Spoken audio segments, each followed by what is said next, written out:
Hello everyone, this is Akash Almule. Once again आपका मेरे YouTube channel learn next nursing में स्वागत है।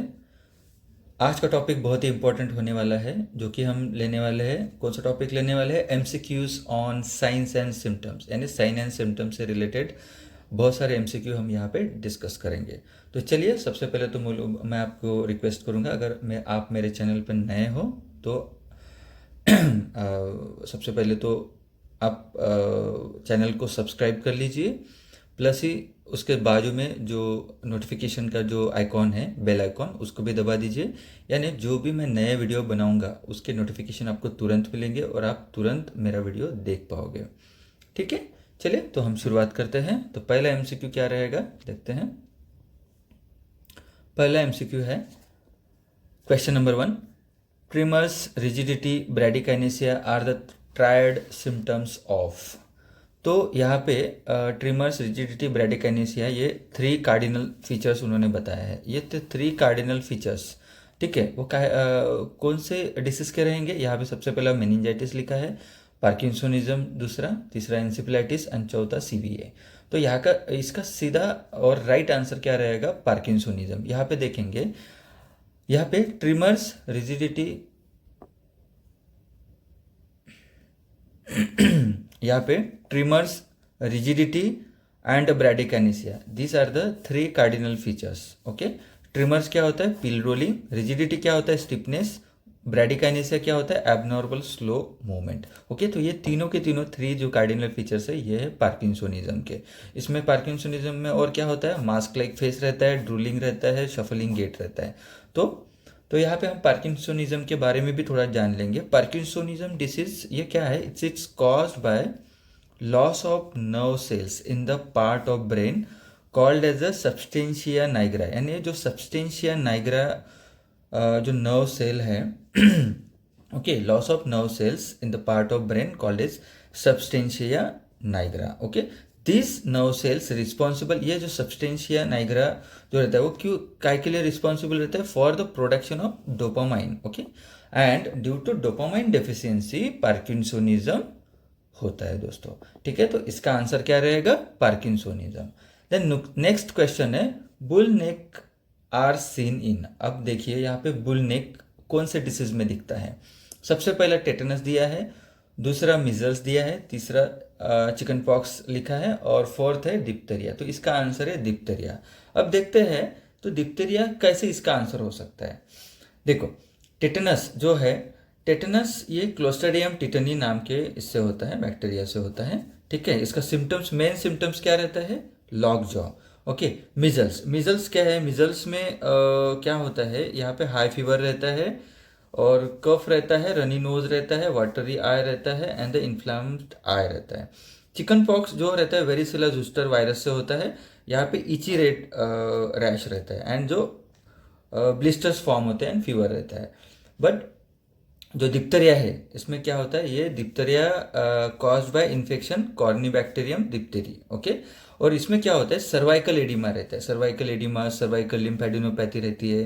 हाँ, and because of that diphtherial infections क्या होता है कि बुल स्नेक्स अपीयरेंस होता है चिल्ड्रन में।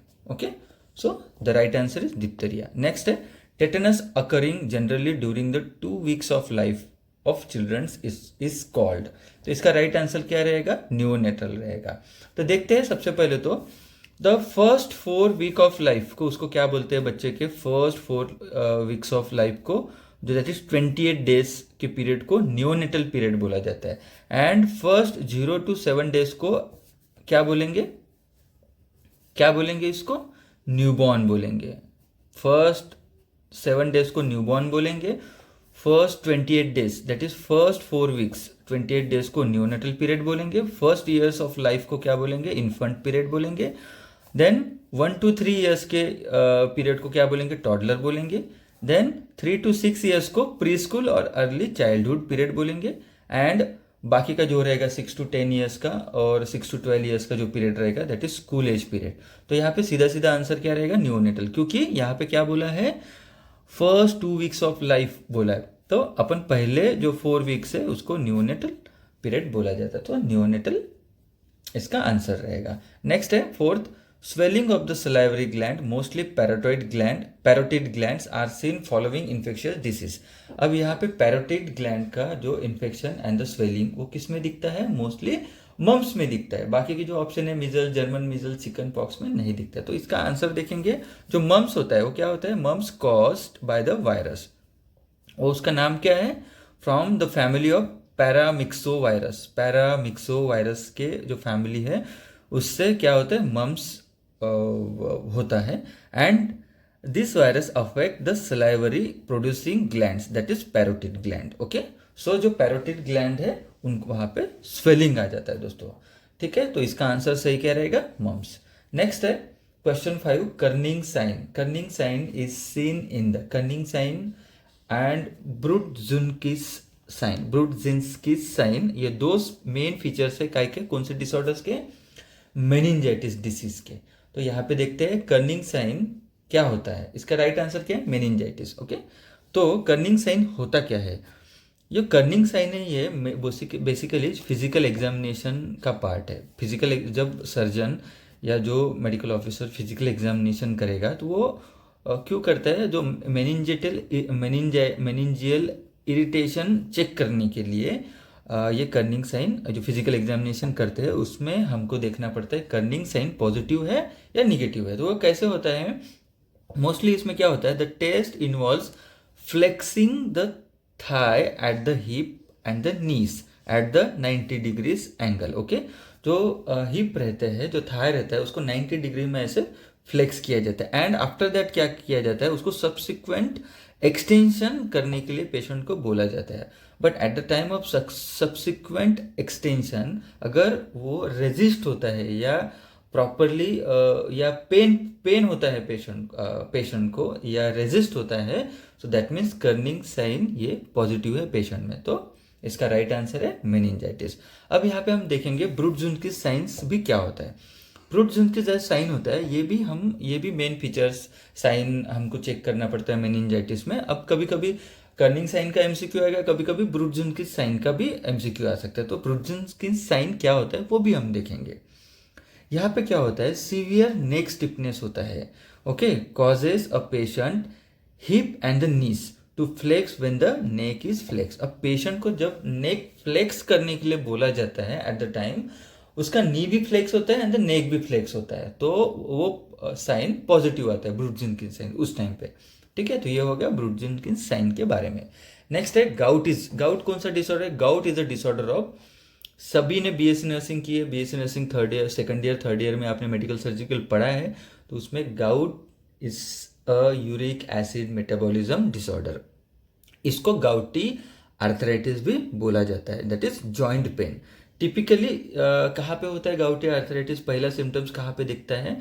जो ग्रेटर टो रहता है, ग्रेटर टो का जो जॉइंट रहता है ना, वहाँ पे जो क्रिस्टल्स वो आपको वो बाहर आके अब वहाँ पे आर्थराइटिस या वो सिम्टम्स आपको दिखेगा मोस्टली. ठीक है, ये हो गया गाउट के बारे में.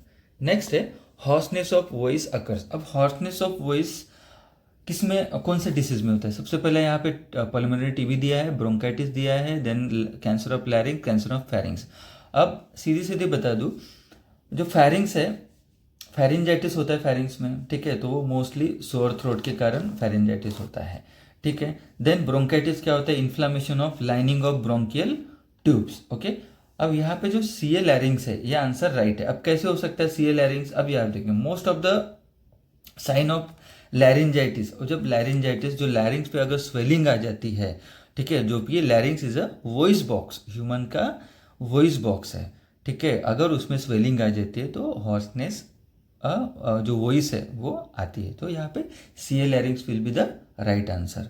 ओके, यहाँ पे डिस्फोनिया को हॉर्सनेस भी बोला जाता है. डिस्फोनिया ऐसा टर्म्स आपको कभी कभी एमसीक्यू में पूछा जाता है.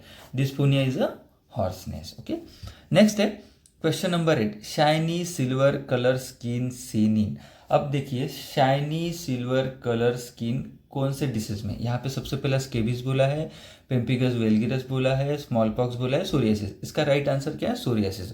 अब कैसे सोरियासिस राइट आंसर हो सकता है? जो सोरियासिस है ये स्किन डिसऑर्डर है, कॉज बाय स्किन सेल्स वो मल्टीप्लाई होता है up to 10 times faster than the normal. Okay, इसमें जो सोरियासिस में क्या होता है, जो स्किन सेल्स वो डेवलप होते हैं multiple times, 10 times. Okay, this makes skins buildup into the bumpy red patches converted into the white scales. उसमें क्या होता है, जो स्किन के नीचे पे ना वाइट कलर का जो सिल्वरी जो पार्ट है वो तैयार हो जाता है। उसी के कारण जो प्लेक होता है रेड स्किन का, वो काय में कन्वर्ट हो जाता है, सिल्वर कलर्ड स्केल्स में कन्वर्ट हो जाता है। दैट्स वाई इसमें सोरियासिस में ही हम देखेंगे शाइनी सिल्वर कलर स्किन देखेंगे। अब पेम्पिगस क्या होता है, पेम्पिगस वल्गैरिस जो रहता है वो ऑटोइम्यून डिसीज है। इसमें क्या होता है, थ्रू आउट द बॉडी में ब्लिस्टर्स फॉर्म होते हैं। ठीक है, और स्केबिस स्मॉल पैक्स आपको पता ही है, तो ये तो आंसर हो ही नहीं सकते। तो पेम्पिगस एंड सोरियासिस में अगर आंसर देखेंगे तो psoriasis will be the answer. Next है पैगेट्स निपल्स। पैगेट्स निपल्स किस में देखता है, Paget's nipples basically we can see in the cancer of breast. Okay, जो पैगेट डिसीज है is a breast is Paget disease of breast is a rare form of breast cancer. Okay, वो बहुत ही rarest है। Paget disease जो रहता है वो क्या रहता है, Paget disease will start from the breast to the nipple and extend to the dark circle of skin, that is areola तक वो हो सकता है। एंड द गायनोकोमास्टिया क्या होता है, गायनोकोमास्टिया होता है कि that will increase the amount of breast gland and tissues in the mens and the boys caused by imbalance hormone estrogen and the estrogen and the testosterone, ये होता है गायनोकोमास्टिया। एंड मास्टाइटिस क्या होता है, inflammation of breast tissues. Okay, तो इसका सही answer क्या है, पैगेट डिसीज, ये कैंसर ऑफ ब्रेस्ट में दिखता है, पैगेट्स निपल। ओके, नेक्स्ट है क्वेश्चन नंबर 10। क्वेश्चन नंबर 10 में क्या है, characteristic of vitamin A deficiency. यहाँ पे सीधा है, characteristic of vitamin A deficiency includes tenderness of leg नहीं होता है, bleeding at the site of erupting teeth ये भी नहीं होता है, रिकेट्स विटामिन डी की वजह से होता है, देन बिटआउट स्पॉट। अभी लास्ट में हमने एक वीडियो लिया था vitamin and vitamin deficiency. Okay, तो ये क्या होता है, बिटआउट स्पॉट क्या होता है, अब देखेंगे। बिटआउट स्पॉट क्या होता है, ट्रायंगुलर पर्ली वाइट और येलोविश फोमी स्पॉट्स होता है कंजक्टिवा में। तो यहाँ पे बेसिकली विटामिन ए डेफिशिएंसी की वजह से बिटआउट स्पॉट हम देखते हैं, तो इसका आंसर बिटआउट स्पॉट रहेगा। 11 नंबर, अब इसमें क्या रहेगा, cancer of stomach is associate with the blood group. Cancer of stomach, अब देखिए कैंसर ऑफ जो स्टमक है यहाँ पे बेसिकली जो रिसर्च हुए, रिसर्च के हिसाब से उन्होंने ये आंसर दिया है based on the American journal of epidemiology. जो अमेरिकन जर्नल ऑफ एपिडेमियोलॉजी से बोला है, जो people with the blood type A have 15 to 20% of high risk of stomach cancer than the other blood group. यहाँ पे बोला है जो स्टमक के जो कैंसर हैं वो मोस्टली ए ग्रुप में जो ए रहता है, ब्लड ग्रुप ए के लोगों को ज़्यादा होने के चांसेस रहता है। उसके बाद second the most affected blood group कौन सा रहेगा, ए बी रहेगा। ठीक है, ए बी ब्लड ग्रुप। तो इसका अगर ए या ए बी रहेगा, दोनों में से एक ही ऑप्शन रहेगा तो ए चूज करना, ए में सबसे ज़्यादा होता है। उसके बगैर ए ऑप्शन नहीं है, ए बी रहेगा तो ए बी आंसर भी हो सकता है। तो यहाँ पे हम बेसिकली हम ए को चूज करेंगे क्योंकि दोनों है और ए में ज़्यादा चांसेस रहते हैं कैंसर ऑफ स्टमक के। ठीक है, क्यों होता है देखेंगे ब्लड ग्रुप ए के लोगों को। रिसर्च तो बोला ही है लेकिन उसके ऊपर उन्होंने कुछ थ्योरी भी दी है।